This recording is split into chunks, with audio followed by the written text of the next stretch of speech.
आज हम लोग पढ़ेंगे आई हैव अ ड्रीम, मेरा एक सपना है। बात 1905 और 6 की है, जब गांधी जी साउथ अफ्रीका में रेल की यात्रा कर रहे थे।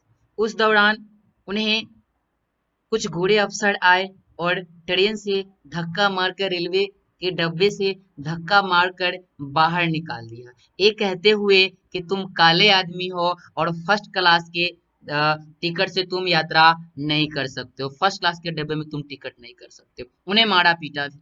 गांधी जी को बहुत तकलीफ हुई और गांधी जी ने कसम खाई, ऐ अंग्रेज, तूने मुझे अपने इस ट्रेन का डब्बे से निकाला है और मैं तुम्हें अपने पूरे देश से निकाल दूंगा। अच्छा, गांधी जी को ट्रेन के डिब्बे से बाहर क्यों निकाला गया, हमें कमेंट में जरूर लिखिए। अच्छा, हम पढ़ रहे आई हैव अ ड्रीम, तो गांधी जी की बात क्यों? क्योंकि मार्टिन लूथर किंग जूनियर, जिनके द्वारा आई हैव अ ड्रीम भाषण दिया गया है, वे गांधी जी के विचारधाराओं से बहुत ही ज्यादा प्रभावित हुए थे।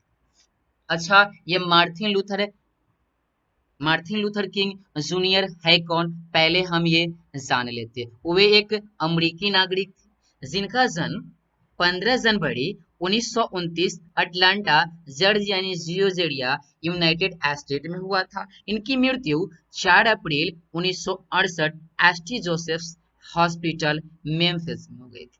इनका जो सबसे प्रसिद्ध और फेमस भाषण है आई हैव अ ड्रीम, वो क्यों है? क्योंकि इन्होंने काले और गोरे लोगों के बीच में एक संदर्भ स्थापित किया था, उसको खत्म करने की चेष्टा की थी, इसीलिए ये मेन और सबसे बेहतरीन भाषण साबित हुआ।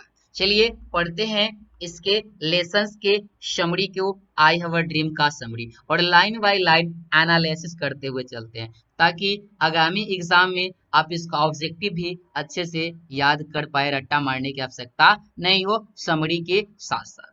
पहला जो हमारा लाइन वो है, I have a dream is a public speech, यानी कि आई हैव अ ड्रीम हमारा एक सार्वजनिक भाषण that was delivered by American civil rights activist Martin Luther King Jr. यानी junior 1929-1968।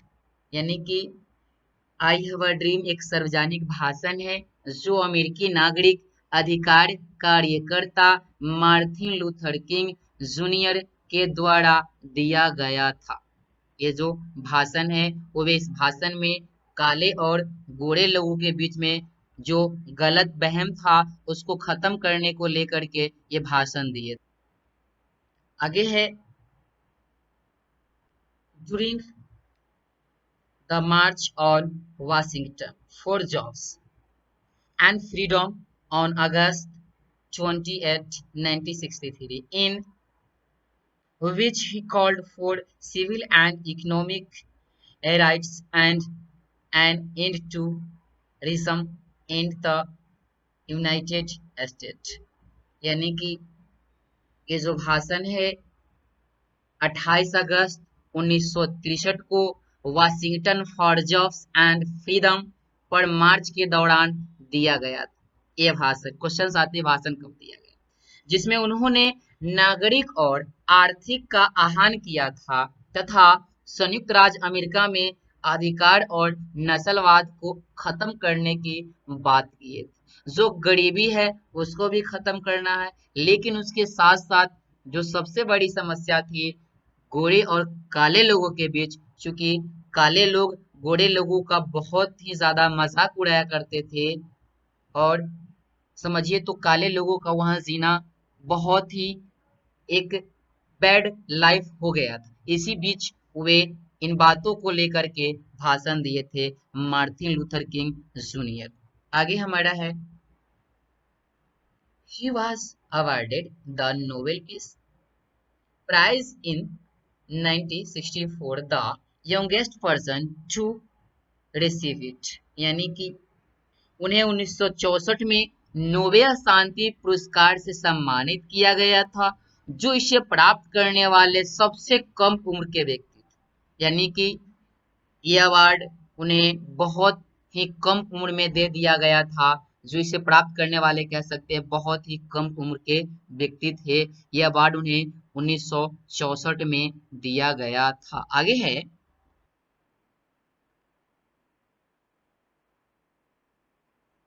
In this speech, he is addressing the Negro people of America at the time who were struggling with poverty, neglect, discrimination, and inequality. वे इस भाषण में वह उस समय America के Negro लोगों को संबोधित कर रहे हैं जो गरीबी, उपेक्षा, भेदभाव और असमानता से जूझ रहे हैं। वे इस भाषण में उस समय उन लोगों यानी निग्रो लोगों को संबोधित करते हुए ये बता रहे हैं कैसे लोग वैसे लोग जो भेदभाव में अपना जीवन व्यतीत कर रहे हैं, गरीब हैं, अपेक्षित है, जिन्हें कोई सहारा नहीं है, वैसे लोगों को साथ में लेकर के उन्हें भाषण के माध्यम से अपने बातों के माध्यम से समझा रहे हैं। आगे है, in his speech he asked black people to continue their fight for their rights in American society until they get civil rights like the white people here। यानी कि अपने भाषण में उन्होंने अश्वेत लोगों से अमेरिकी समाज में अपने अधिकारों की लड़ाई अपनी लड़ाई तब तक जारी रखने के लिए कहते हैं, अपने अधिकारों की लड़ाई तब तक जारी रखने के लिए कहते हैं जब तक कि उन्हें वहां के गोरे लोगों की तरह नागरिक अधिकार नहीं मिल जाता।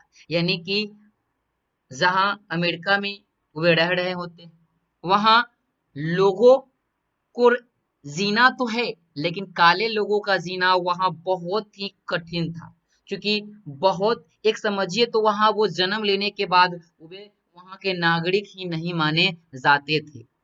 इसी संदर्भ में उन्होंने ये भाषण दिया है और बताया है। आगे है, they ask the Negro people to continue their movement in a non-violent and peaceful manner। Way Negro लोगों से अहिंसक और शांतिपूर्ण तरीके से अपना आंदोलन जारी रखने के लिए कहते हैं। आपको पहले ही हम बता दिए कि वे गांधी जी के विचारधाराओं से प्रभावित थे, तो बंदूक और बम की तो बात ही नहीं थी, इसीलिए वे अपना जो आंदोलन जारी किए थे भाषण के दौरान लोगों को समझा रहे थे, निग्रो लोगों को, कि हमें जो अपना आंदोलन करना है वो शांतिपूर्ण तरीके से जारी रखना है ताकि किसी दूसरे व्यक्ति को हमारे इस आंदोलन से क्षति और कोई नुकसान नहीं हो। आगे है, on the awareness of some white people। In his speech, he calls it his symbolic victory and asks the Negro people not to hurt the white Americans। यानी कि वे कहते हैं अपने भाषण में कि कुछ गोरों लोगों के सामने आने पर वे कह रहे हैं कि अपनी प्रतीकात्मक जीत बताया, यानी कि वैसे लोग वहां के वैसे गोरे लोग जो उनकी भाषण में उनका साथ दे रहे थे, तो उन्हें पहले ही अपेक्षा हो गया कि हम अब थोड़ा सा जीत चुके हैं, प्रतीकात्मक जीत हो चुकी है। और निग्रो लोगों से गोरे अमेरिकनों से नफरत न करने को कहा। उन्होंने कहा, देखिए यहाँ कह रहा है, victory and ask the Negro people not to hurt the white Americans. यानी कि निग्रो लोगों को समझा रहे हैं कि वहां के वो जो गोरे लोग हैं हमसे नफरत करते हैं, लेकिन हमें यहाँ के गोरे लोगों से नफरत करने की कोई आवश्यकता नहीं है और हमें अपना आंदोलन जारी रखना है क्योंकि कुछ गोरे लोग अपने साथ हो चुके हैं। आगे है,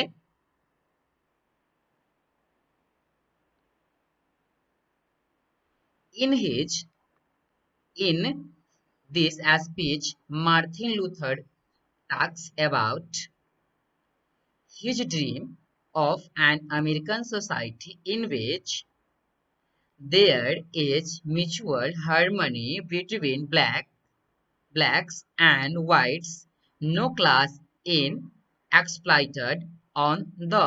यानी कि वे यहाँ कह रहे हैं इस भाषण के दौरान कि हमें यहाँ के जो लोग हैं यहाँ के जो लोग है वो किसी भी वर्ग के हैं, मान लीजिए समाज को अपने बारे में बात करते हैं जिसमें अश्वेत गोरों के बीच अपनी सद्भाव है, किसी भी वर्ग का है उसका चरित्र कैसा भी है उसका शोषण हो रहा है। यहाँ क्या हो रहा है, आधार पर शोषण हो रहा है। गोरे और काले लोगों के बीच यहाँ क्या हो रहा है, तो शोषण हो रहा है। वो शोषण कैसा हो रहा है, वो शोषण हो रहा है केवल एक जातीयता के आधार पे नहीं, केवल उसके जो शारीरिक बनावट है उस आधार पे किया जा रहा है, यहाँ की गरीबी पे किया जा रहा है, जो कि कतई सही नहीं है। In this speech Martin Luther talks about his dream of an American society in which there is mutual harmony between blacks and whites, no class in exploited on the, यानी कि वे कह रहे हैं मेरा एक सपना है, या मेरा एक सपना है, या फिर सपनों के बारे में बात करते हैं कि जिसमें अश्वेतों और गोरों के बीच अब आपसी जो सद्भाव है, जो गलत विचारधारा है, किसी भी वर्ग का उसमें चरित्र के आधार पर शोषण नहीं किया जाता है, यानी कि लोगों को गलत भेदभाव से देखा जाता है, जो गलत है वो कतई सही नहीं है इस देश के विकास के लिए, समाज के विकास के लिए। आगे है,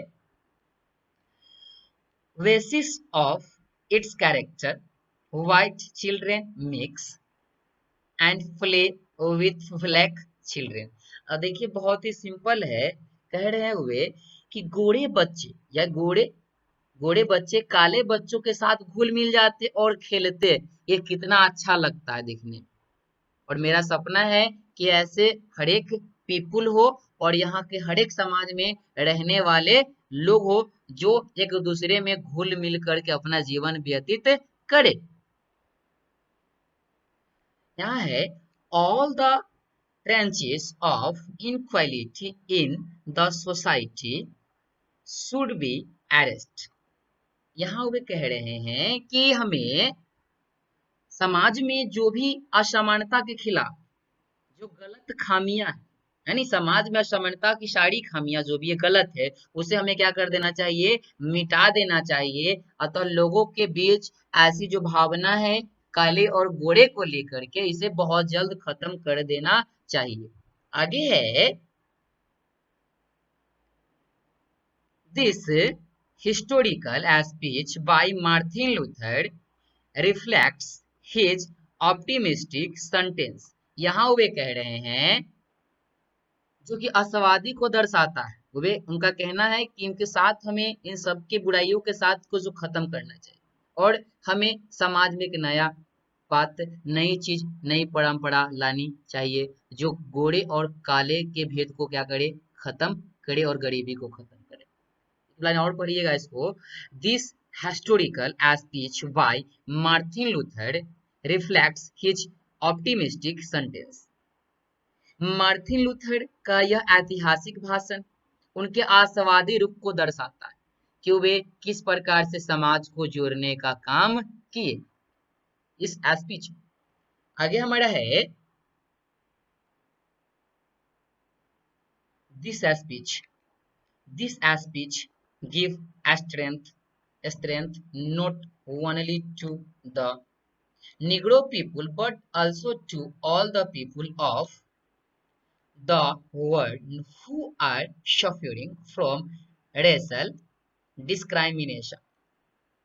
यह भाषण न केवल निगरो लोगों बल्कि दुनिया के उन सभी लोगों को ताकत देता है, पावर देता है जो नस्लीय भेदभाव से पीड़ित, चाहे वो किसी भी प्रकार का नस्लीय भेदभाव हो। जैसे कि अपने भारत में जाति को लेकर, जाति प्रथा को लेकर बहुत ही ज्यादा भेदभाव, जैसे वहाँ काले और गोरे लोगों का। तो एक बार और लाइन को पढ़िएगा, पढ़ते हैं, this speech give strength not only to the Negro people but also to all the people of the world who are suffering from racial discrimination। यह भाषण न केवल निग्रो लोगों को बल्कि दुनिया के उन सभी लोगों को भी ताकत देता है जो नस्लीय भेदभाव से पीड़ित। आपको ये वीडियो कैसा लगा हमें कमेंट बॉक्स में जरूर बताइएगा। कोई मिसिंग हो गया हो तो सॉरी। लगे रहिए और अपने 12th बोर्ड की एग्जाम की तैयारी करते रहिए। हमारा ये वीडियो देखने के लिए आपको दिल से, तहे दिल से बहुत बहुत धन्यवाद।